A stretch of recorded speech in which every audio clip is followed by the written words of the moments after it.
connaissez-vous le seul moyen de pouvoir toujours gagner un deal? Si vous voulez qu'un client puisse vous faire confiance pour acheter vos produits et vos services, c'est à vous, les vendeurs, de savoir si vous pouvez justement faire confiance à vos acheteurs pour qu'ils puissent acheter vos produits et vos services. Voilà le seul moyen de pouvoir toujours gagner vos deals et non pas le fait que vos clients ou vos prospects puissent toujours avoir confiance en vous. Quelle est la phase la plus importante des 3 phases d'un cycle de vente? La découverte, la présentation ou la conclusion? Alors je suis à peu près sûr que tu vas me dire que la phase de découverte est certainement la phase la plus importante des 3 phases d'un cycle de vente. Et alors, quelle est à ce moment-là la phase la moins importante des 3 phases d'un cycle de vente? Le closing, le fonctionnement logique, naturel et humain, les 4 éléments de la vraie confiance fonctionnent toujours de la même manière, aussi bien pour de la vente B2B que de la vente B2C. Toutes les phases d'un cycle de vente sont importantes. Cela veut dire qu'en réalité, il n'y a pas de phase plus ou moins importantes les unes que les autres, car les 4 éléments du fonctionnement de la confiance dans la vente fonctionnent toujours de la même manière. Les attentes, la solution, le risque et le prix. Ces 4 éléments varient et fonctionnent ensemble de la même manière dans les 3 phases d'un cycle de vente, aussi bien pour de la vente B2B que de la vente B2C. Ce qui est important dans la phase de découverte pour que tu puisses gagner une opportunité de vente en respectant le bon fonctionnement des 4 éléments les plus importants pour un acheteur est de comprendre que la phase de découverte ne sert que à pouvoir identifier l'existence d'une vraie opportunité commerciale de vente. Et si la phase de découverte dans un cycle de vente n'existe pas, alors pourquoi dans les 3 phases d'un cycle de vente, la première phase n'est pas une phase de découverte des besoins? Cette première phase est une phase d'investigation. Elle permet la révélation du besoin, mais surtout de qualifier l'existence d'une vraie opportunité de vente. Donc le travail du vendeur est de différencier l'identification des attentes liées aux différents problèmes dans cette phase pour savoir qualifier réellement l'existence d'une réelle opportunité de vente. Et ce n'est pas parce que vous identifiez et qualifiez les attentes liées aux problèmes dans la phase de découverte qu'il existe pour autant une opportunité commerciale. En réalité, la phase de découverte dure tout le long de la durée d'un cycle de vente et dans les 3 phases. La phase de découverte, la phase de présentation et la phase de conclusion. La phase de découverte est la qualification permanente des 4 éléments du cycle d'achat, donc le besoin, la solution, le risque et le budget dans chacune des 3 phases d'un cycle de vente. Encore une fois, de découverte, de présentation et de conclusion. Et c'est cela qui permet d'obtenir la confiance d'un client dans le closing et vraiment de pouvoir gagner vos opportunités commerciales. Si vous considérez encore et toujours que la phase de découverte d'un cycle de vente ne sert que juste à traiter les besoins d'un client, je peux vous garantir que vous allez travailler sur plus d'opportunités que vous allez perdre que d'opportunités que vous allez gagner. Pourquoi ? Parce que justement, en comprenant le fonctionnement du cycle d'achat client, vous comprendrez qu'il n'y a toujours que 4 éléments qui vont permettre d'obtenir la confiance d'un client pour pouvoir gagner un deal. Le besoin, la solution, le prix et le budget, d'accord, et le risque. Ces 4 éléments doivent être traités dans chacune des 3 phases d'un cycle de vente, la phase de découverte, la phase de présentation et la phase donc de conclusion. Si vous considérez effectivement que la phase de découverte ne sert qu'à traiter le besoin d'un client, en réalité, regardez bien ce qui va se passer. Vous allez faire ça, c'est-à-dire que vous allez oublier de traiter correctement les 3 autres éléments dans la phase de découverte qui vont vous permettre en réalité d'avancer dans votre cycle de vente pour pouvoir aller au closing de votre opportunité commerciale. Voilà pourquoi en réalité, si vous considérez toujours qu'une phase de découverte ne sert qu'à identifier un besoin d'un client, vous allez traiter beaucoup plus d'opportunités que vous allez perdre que vous pouvez en gagner. Et point important, le besoin n'est jamais en relation au départ à travers le produit ou le service que vous vendez. Si vous souhaitez savoir si un vendeur connaît le fonctionnement de la confiance dans la vente, Demandez-lui dans quelle partie d'un cycle de vente se trouve la phase de découverte. S'il vous répond que la phase de découverte se trouve que dans la première partie d'un cycle de vente, alors cela veut dire qu'il ne sait pas comment fonctionnent les 4 éléments les plus importants pour un acheteur dans l'ensemble des 3 phases d'un cycle de vente. C'est simple comme test. Dans mon programme de 2 heures de formation Mieux Vendre, tu as 10 minutes pour comprendre comment fonctionnent les 4 éléments les plus importants pour un acheteur dans l'ensemble des 3 phases d'un cycle de vente. Et 1 heure où je t'explique dans le détail comment fonctionnent les 4 éléments les plus importants pour un acheteur dans chacune des 3 phases d'un cycle de vente, pour te permettre de comprendre comment fonctionne le mécanisme logique, naturel et humain de la confiance dans la vente. Le lien du programme de ma formation Mieux Vendre est sous cette vidéo.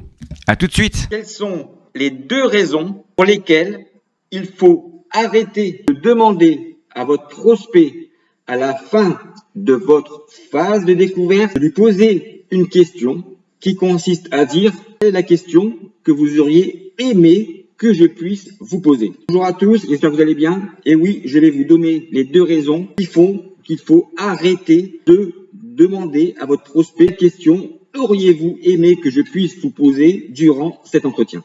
Pourquoi? Tout simplement, la première raison, elle est tout à fait simple et naturelle à comprendre. En tous les cas, ceux qui comprennent le fonctionnement logique et humain, 4 paramètres les plus importants pour un acheteur dans les 3 phases d'un cycle de vente, c'est-à-dire que si vous posez cette question à la fin de votre phase de découverte, la question que vous posera votre interlocuteur, et quel qu'en soit le sujet, aura toujours une objection. Quoi qu'il arrive, sa question sera toujours une objection. Vous savez pourquoi? Les personnes qui vous disent de faire cela pratiquent la vente réponse à objection et non pas la vente de solution. Deuxième raison qui découle de la première, et encore une fois, c'est bien la preuve que si vous posez cette question, vous n'avez pas en réalité qualifié tous les éléments nécessaires qui vous permettent d'être sûr et certain qu'il existe chez votre prospect une vraie opportunité commerciale pour pouvoir réussir à vendre. C'est pour ça en réalité que ces personnes-là vous demandent de poser cette question. Alors le conseil que je vous donne, même si vous ne connaissez pas le fonctionnement des 4 éléments les plus importants pour un acheteur dans les 3 phases d'un cycle de vente, ne posez pas cette question à votre prospect à la fin d'une phase de découverte. La réponse sera une objection. Vous faites qu'une seule chose, vous donnez le bâton pour vous faire battre. Je vous souhaite à tous et à toutes une excellente journée. Je vous dis à très bientôt. N'oubliez pas de prendre soin des autres et si vous le souhaitez, vous pouvez bien sûr vous abonner à ma chaîne. La seule chaîne où on ne parle pas de technique de vente et on parle que du fonctionnement de la confiance pour pouvoir réussir à vendre.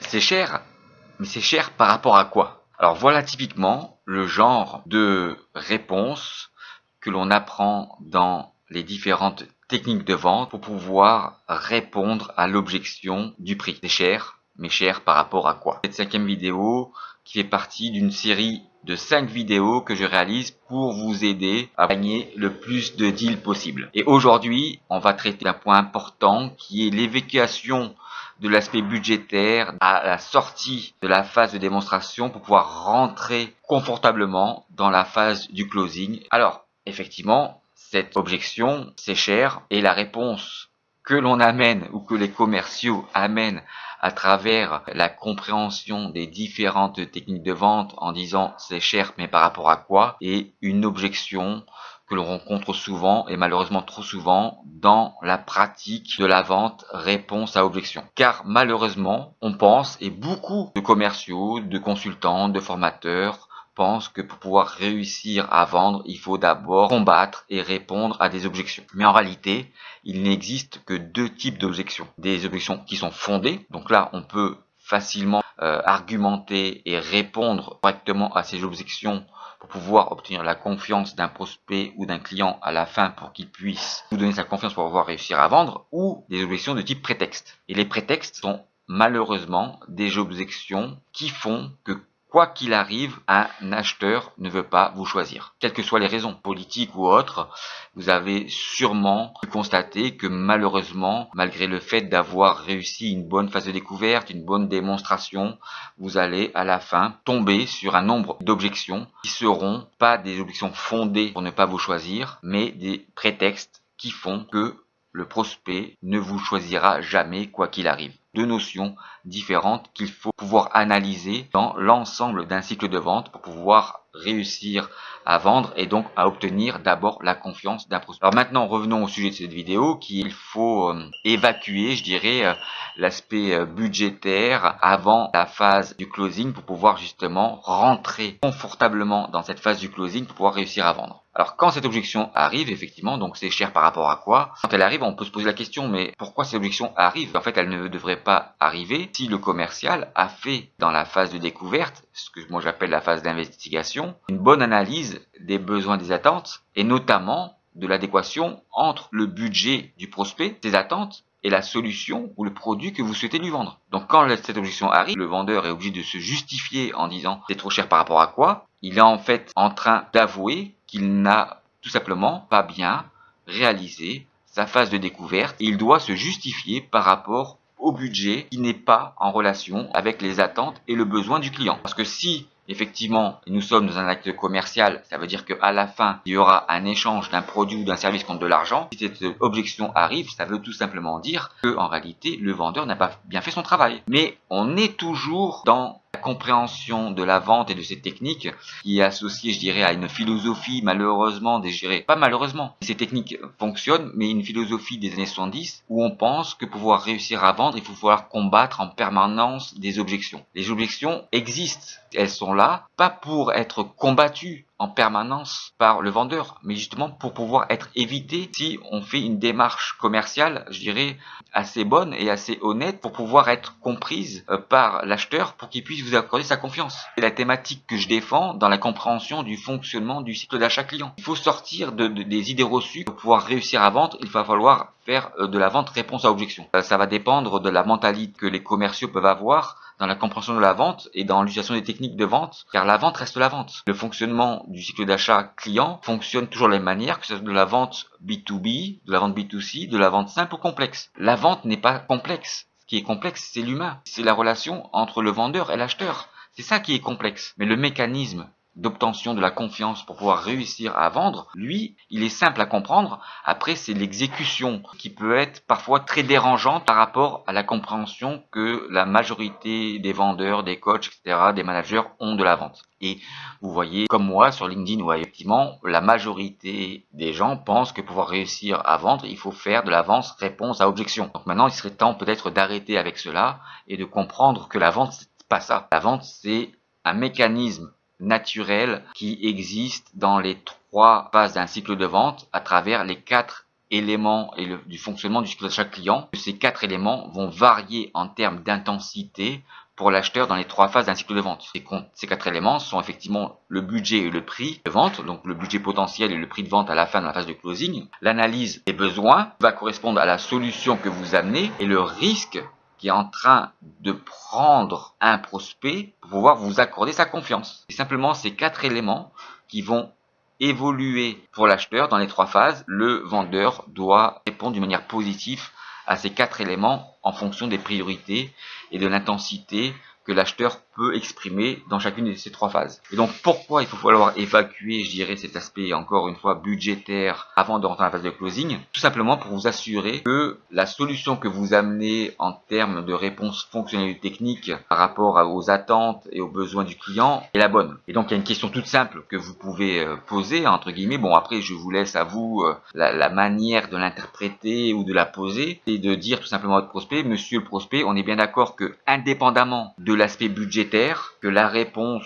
qu'on vous amène à travers le produit ou le service est bien la bonne pour que vous puissiez nous accorder votre confiance. Et tant que vous n'avez pas une réponse positive là-dessus, il va falloir en fait comprendre, avant de rentrer dans l'aspect budgétaire, de retraiter l'ensemble de ces points qui sont des points fonctionnels et techniques pour vous assurer que votre solution correspond bien aux attentes et aux besoins du client, indépendamment de l'aspect budgétaire. Si vous avez fait dans la phase de découverte une bonne analyse, une bonne compréhension des attentes et des besoins et surtout dans la phase de qualification d'une vraie opportunité commerciale, là je vous demande de voir les autres vidéos que j'ai faites sur le sujet, de comprendre effectivement que dans la phase de découverte, il faut qualifier l'adéquation entre le budget et le besoin. Et à la fin de votre phase de démonstration, de pouvoir rentrer dans votre phase de closing, pouvoir en fait valider l'adéquation entre le besoin et le budget. Tout en traitant le dernier élément qui est important, qui est donc la prise en considération dans votre cycle de vente de la notion de risque qu'un prospect est en train de prendre pour pouvoir tout simplement vous accorder sa confiance. En tous les cas, je vous souhaite à tous et à toutes une excellente journée. Et n'oubliez pas, pour ceux qui rentrent de vacances ou ceux qui partent en vacances,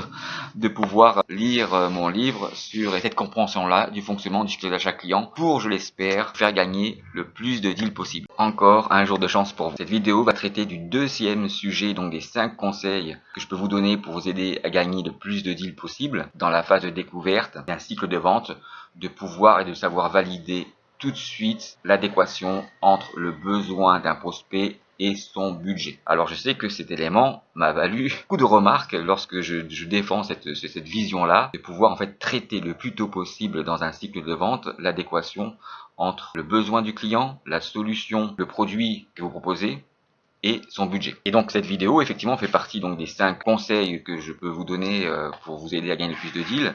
Et donc pour ceux qui n'en l'ont pas suivi, celle d'avant traite effectivement la gestion du temps pour savoir différencier dans un cycle de vente les priorités des urgences et leur impact positif ou négatif que ça peut avoir sur la durée d'un cycle de vente. Donc, la deuxième, celle-là concerne la découverte, de savoir valider l'adéquation entre le besoin et le budget.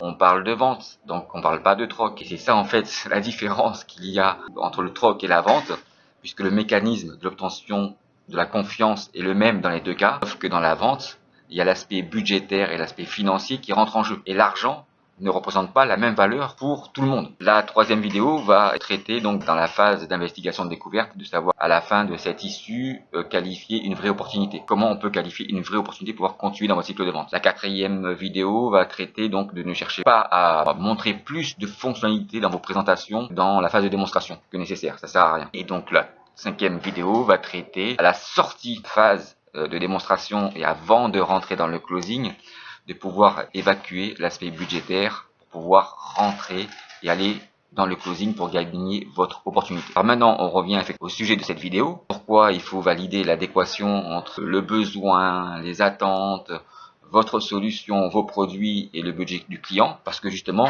nous faisons de la vente. Nous ne faisons pas du troc ici. Moi, ça m'a valu différentes remarques critiques, puisqu'il y a des commerciaux qui vont ou qui ont peur d'évoquer l'aspect budgétaire tout de suite dans une phase de découverte et qui préfèrent attendre la fin de leur cycle de vente pour arriver dans le closing pour pouvoir effectivement évoquer l'aspect budgétaire. Mais j'ai remarqué, en fait, à travers ça, 2 choses très importantes. La première, c'est que le commercial augmente le risque de perdre l'affaire s'il ne traite pas le sujet du budget tout de suite dans la phase de découverte. Parce qu'il y aura à la fin un écart qui ne pourra pas être le bon entre le budget du client et le produit ou le service que vous proposez. Et on va toujours retomber sur des objections de type c'est trop cher, etc., etc. Et là, on essaie justement de ne pas faire de la vente réponse à objection. On essaye d'apporter une solution qui rentre dans une enveloppe globale pour satisfaire au mieux le client dans ce qu'il recherche. Et le deuxième point important, et j'ai constaté ça, sur les personnes qui défendent l'idée que pour vendre, il faut savoir créer le besoin, ces personnes-là ou ces commerciaux-là n'évoquent pas l'aspect budgétaire dans la phase de découverte. Et ils attendent effectivement, ou ils amènent, ou ils essayent de créer justement le besoin, alors que moi je parle plutôt de savoir révéler le besoin. Ce sont 2 approches commerciales pour pouvoir avancer et gagner des deals. Comprenez bien la différence. Quand vous voulez créer un besoin pour essayer de vendre, et lorsque vous êtes dans une phase de révélation d'un besoin. C'est 2 choses et 2 approches complètement différentes. Et même aujourd'hui, les commerciaux qui utilisent, je dirais, les techniques de vente des années 70, pouvoir en fait essayer d'être dans la création d'un besoin. Je ne dis pas que les techniques de vente des années 70 ne marchent pas, mais en les appliquant aujourd'hui, démontré par A plus B, que vous allez tomber dans du hard selling. À chaque fois que j'ai demandé aux commerciaux qui ont voulu me vendre l'idée que pour pouvoir vendre, il faut savoir créer les besoins, et aucun des vendeurs n'a closé un deal ou n'a pu gagner une affaire lorsqu'il était dans cette fameuse philosophie ou approche de la création d'un besoin pour pouvoir réussir à vendre. En tous les cas, dans cette vidéo, et si tu veux mieux vendre, je vais t'expliquer pourquoi tu dois absolument évoquer le prix de vente et le budget de ton prospect dans la phase de découverte. La première raison est tout simplement que la vente n'est pas du troc. Et cette raison est un argument très important à utiliser pour justement connaître le budget de ton prospect. La deuxième raison est que le prix est un des deux éléments les plus importants pour un acheteur dans la phase de découverte. Et que parmi les 4 éléments les plus importants pour un acheteur dans l'ensemble des 3 phases d'un cycle de vente, le prix est bien un des 2 éléments les plus importants pour un acheteur dans la phase de découverte. La troisième raison est tout simplement qu'en évoquant ton prix de vente et le budget possible de ton prospect dans la phase de découverte, cela va te permettre d'éviter l'objection de ton prospect, mais c'est trop cher. La quatrième raison, cela va simplement te permettre de pouvoir contrôler l'adéquation entre les attentes de ton prospect et la solution que tu amènes à travers ton produit ou ton service. La cinquième raison est tout simplement, et tu le sais, que le prix est justement l'élément le plus important dans le closing pour pouvoir réussir une vente. Mais sais-tu que le deuxième élément le plus important dans le closing n'est pas le deuxième élément le plus important pour un acheteur dans la phase de découverte? Et c'est bien la raison pour laquelle tu dois évoquer ton prix de vente et le budget de ton prospect dans la phase de découverte. La sixième raison, si tu n'évoques pas ton prix de vente par rapport au budget possible de ton client dans la phase de découverte, tu augmentes les raisons de perdre ton opportunité commerciale, tout simplement parce que tu vas te rendre compte trop tard que ton prix de vente est hors budget par rapport aux attentes de ton prospect et la solution que tu souhaites lui vendre. Voilà les 6 raisons pour lesquelles tu dois absolument évoquer le prix et parler du budget de ton prospect dans la phase de découverte. La première raison est que la vente, ce n'est pas du troc. La deuxième raison est que le prix est un des 2 éléments les plus importants pour un acheteur dans la phase de découverte. La troisième raison, cela va te permettre d'éviter l'objection sur le prix, mais c'est trop cher. La quatrième raison va te permettre de contrôler l'adéquation entre les attentes de ton prospect et la solution que tu souhaites lui vendre. La cinquième raison est que le prix est bien un des 2 éléments les plus importants à traiter dans le closing de ton opportunité commerciale, mais surtout que le deuxième élément le plus important dans ton closing de vente n'est pas l'élément le plus important dans ta phase de découverte. La sixième raison est que si tu n'évoques pas le prix dans ta phase de découverte, tu vas être hors budget dans ton closing commercial. Voilà les 6 raisons qui vont te permettre de mieux vendre si tu sais évoquer le prix de ton produit, de ton service dans la phase de découverte par rapport au budget potentiel de ton prospect. Et en faisant cela, tu verras que le prix de vente n'est plus pour toi une objection pour pouvoir gagner un deal, mais bien la cerise sur ton gâteau. Alors, on est gagnant à coup sûr. D'accord, je marche. J'en prends pour 4 000 $, je peux le faire. Merci de votre confiance. Tu souhaites vraiment savoir ce qu'est le closing de vente? Savoir closer un deal, c'est savoir donner l'envie à ton client de ne pas lui donner envie d'avoir un autre choix que celui de pouvoir te faire confiance. Savoir poser les bonnes questions à un client et de savoir si les réponses de votre acheteur sont bien en relation avec les niveaux d'importance des 4 éléments les plus importants que doivent avoir pour lui dans les 3 phases d'un cycle de vente et dans l'ensemble de la durée d'un cycle de vente pour que vous puissiez contrôler avec vos questions, si vous pouvez lui faire confiance pour qu'il puisse acheter votre produit, votre service ou votre solution. En contrôlant le niveau de confiance que tu peux lui accorder pour qu'il puisse arriver vers cela. Bonne question pour un commercial ou un vendeur est de savoir si les réponses sont bien toutes en relation avec les 4 éléments du fonctionnement de la vraie confiance dans la vente dans les 3 phases et l'ensemble de la durée d'un cycle de vente. Le closing de vente est simplement le fait de ne pas laisser à ton prospect un autre choix que celui de te faire confiance. Point barre. Et n'oubliez pas qu'il n'existe pas de question magique pour un commercial et pour un vendeur pour gagner une opportunité commerciale de vente. Ce qui est magique dans la vente, 10 minutes. 10 minutes est exactement le temps moyen qu'il faut à une personne normalement constituée, que cette personne puisse être un vendeur, un commercial, un patron d'entreprise, un manager, un consultant, un acheteur professionnel, pour comprendre dans la vente comment fonctionne l'évolution des 4 éléments les plus importants pour un acheteur dans les 3 phases d'un cycle de vente du vrai fonctionnement unique, logique, naturel et humain de la confiance dans la vente. C'est quoi 10 minutes dans votre vie pour comprendre comment fonctionne le vrai mécanisme logique, naturel et humain, la vraie confiance dans la vente. 10 minutes est le résultat de plus de 2000 analyses de tests du fonctionnement que j'ai réalisé en ligne, ainsi que des formations commerciales que j'ai pu réaliser et des conférences que j'ai également réalisées sur ce sujet pour comprendre qu'en réalité 10 minutes est le temps moyen qu'il faut à n'importe quelle personne normalement constituée pour comprendre comment fonctionne la vraie confiance dans la vente.